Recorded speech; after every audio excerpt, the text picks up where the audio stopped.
Battery replacement on a 2018 Chevy Cruze. On a Chevy Cruze, the battery is in the trunk. So you have to get in here, remove the lower cover that covers the spare. Alright guys, so the battery is going to be right here. Before we start, we're going to go ahead and save the memory. This is a memory saver linked in the description below. It basically prevents the memory from the vehicle to be erased. That way there is no issues when you turn the car back on with the new battery. Now if you don't have this, that's fine. You don't need it. The car will be fine if you replace the battery without it, but it's a really nice time saver whenever you're working on cars. On Toyota specifically, the car will need to have a throttle position relearn. On these cars, not really, but it's always nice to have. So if you don't have it, not a problem, but it's always nice to have. Okay, so there is going to be a hold down that is right here. It's a 13 millimeter. I'm reaching it with a 6-inch 3/8 extension. And as you can see there, it's already coming loose. This battery has been replaced before. So go ahead and remove this. And it slides back in and out. Now, if you are having trouble reaching it, you can move the cable out of the way because the cable was in the way. So just go ahead and move it out of the way and you'll be able to get that thing slide out. Now I'm not going to remove it completely because I don't want to make the stud come down and then it's going to be a huge hassle to put it back up.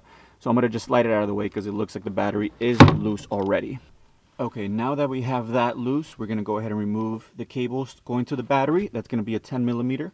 You want to start off loosen these up. Now what you want to do is loosen up the negative first. The reason why, and remove the negative first, is because if this touches the body, it won't arc and it won't cause any shorts.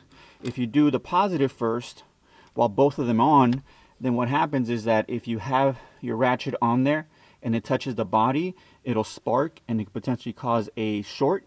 More than likely won't happen, but you always want to remove the negative first, then the positive, because now that if you touch the body, you see there that it won't arc or do anything weird.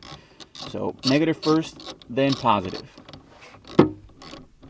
Okay, we have both of them off. Now we're going to go ahead and remove the battery. Now be really careful here because it's pretty heavy and it's pretty far in. You might need help doing this. So just be really careful with your back. Before we install the battery, I just want to make sure that it's the same size and the battery posts are on the same side as well. So positive, positive, negative, negative, we're all set. Go ahead and install the new battery. Make sure that the battery post positive points towards the front of the car. Just drop it in there. Remove these battery post covers. And then you can see the battery post here. Now when you install the battery, you want to do the positive side first, okay?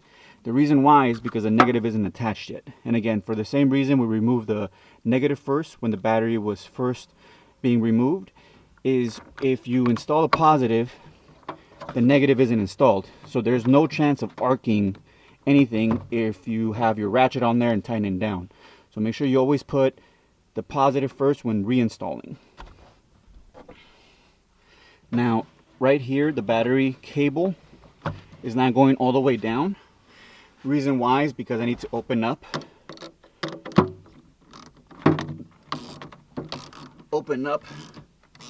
the battery clamp a little bit more to allow it to slide in a little bit farther. Now, it's all the way down now, but you can always tap it down a tiny bit. Be really careful, obviously, nice and gentle. That'll kind of help it snug down a little bit more. You don't want to hammer this down, but a nice couple taps is pretty good. Go ahead and tighten it down.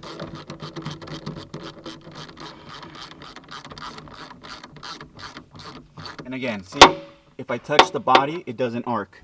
And that's what we want. If the negative was installed as well, or first, we would be arcing the heck out of everything right now. So just be really careful. Tighten it all the way down until it's snug. And then give it a good, and that should be good. And just make sure it's not loose by trying to wiggle it back and forth. If it wiggles back and forth, you might have a bad battery cable but more than likely not. You're just not tightening down far enough.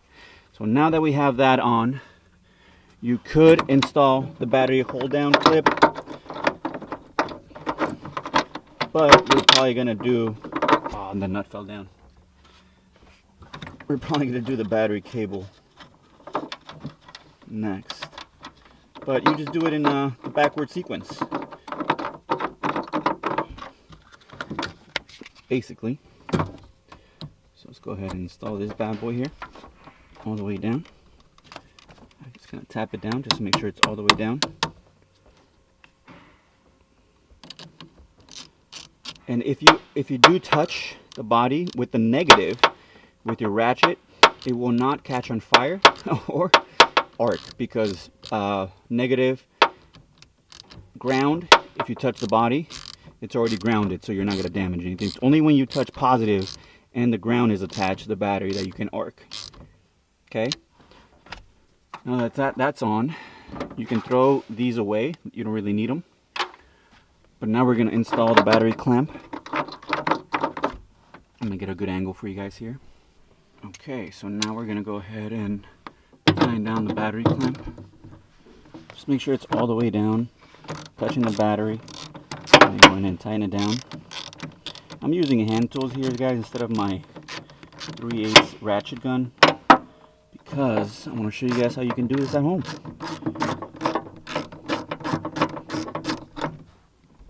And there it is, all done. All you have to do is put the cover back on for the spare, and you're all set.